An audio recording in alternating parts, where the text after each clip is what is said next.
Awasthi ji, steam low, steam.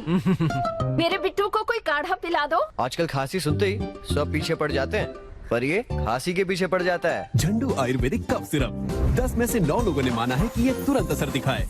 झंडू आयुर्वेदिक cough syrup पहले dose से असर दिखाए।